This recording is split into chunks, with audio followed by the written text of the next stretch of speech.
You are bleeding out right now, and you lack the cognitive awareness to even feel the warmth of your own ruin. Every time you open your mouth to fill a quiet room, every time you nervous laugh to smooth over a tense interaction, and every time you offer an unsolicited justification for your actions, you are hemorrhaging power.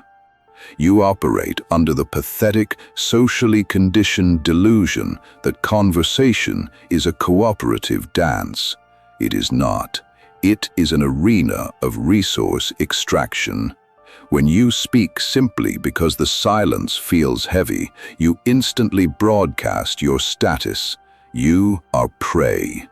The most dangerous individuals in any room are never the loudest. They are the acoustic black holes. They understand that average human beings possess an absolute inability to tolerate negative space. To the untrained mind, silence is interpreted by the autonomic nervous system as a threat, a vestigial alarm signaling that a predator is lurking in the brush.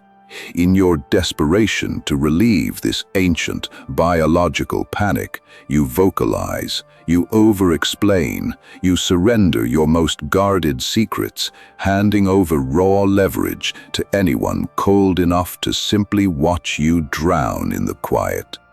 It is time to stop dancing for them. It is time to become the abyss.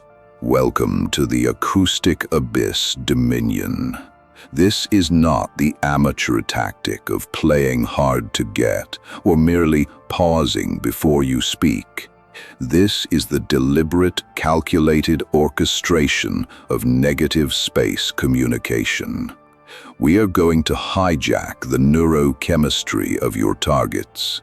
By manufacturing artificial acoustic vacuums, you will trigger sudden spikes of cortisol and adrenaline in your opponents.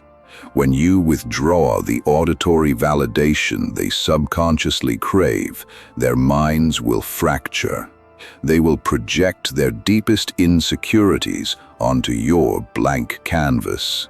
They will frantically dump confidential information, negotiating against themselves just to buy back your vocal approval and escape the agonizing void of your non-response. You will no longer participate in conversations. You will trap them inside your engineered quiet. Before we proceed into the architecture of this dominion, you must reprogram your baseline operating system. Drop this affirmation in the comments.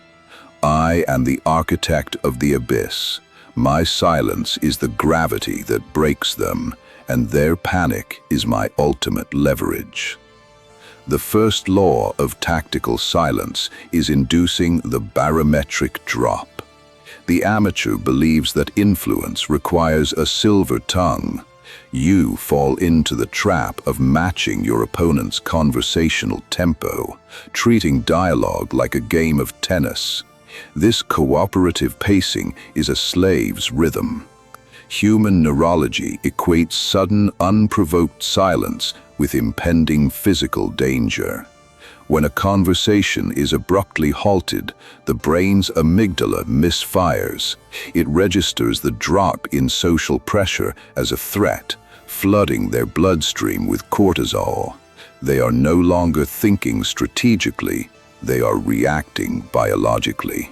To trigger this, execute the dead air stare. When an opponent makes a demand, offers an excuse, or attempts a manipulation, do not respond.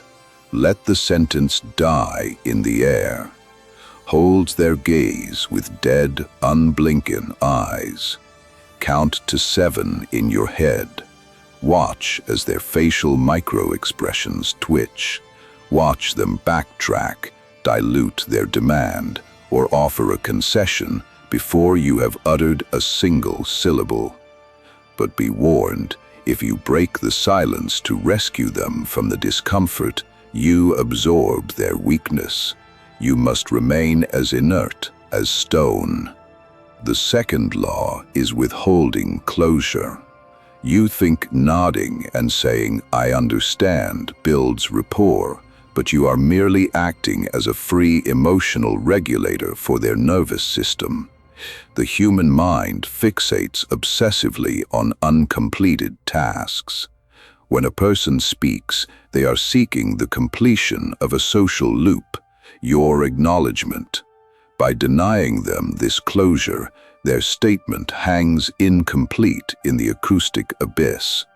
Use the mid-thought severance. When they finish a crucial sentence, give them absolutely nothing, no nod, no verbal affirmation.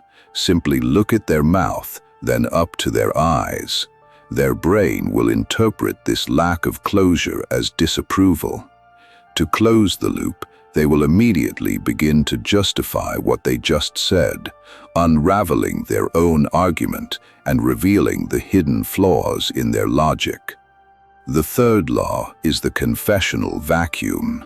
Interrogation breeds resistance. Silence breeds confession. Guilt and insecurity are heavy burdens. When trapped in a negative acoustic space, the human mind attempts to fill the void with its most pressing anxieties. People abhor a vacuum. If you do not provide the words, they will supply their own. In their panic, they will over-disclose. Deploy the expectant tilt. When they give you a partial truth, slightly tilt your head, narrow your eyes a fraction as if you are waiting for the real answer, but say absolutely nothing. The implication is clear.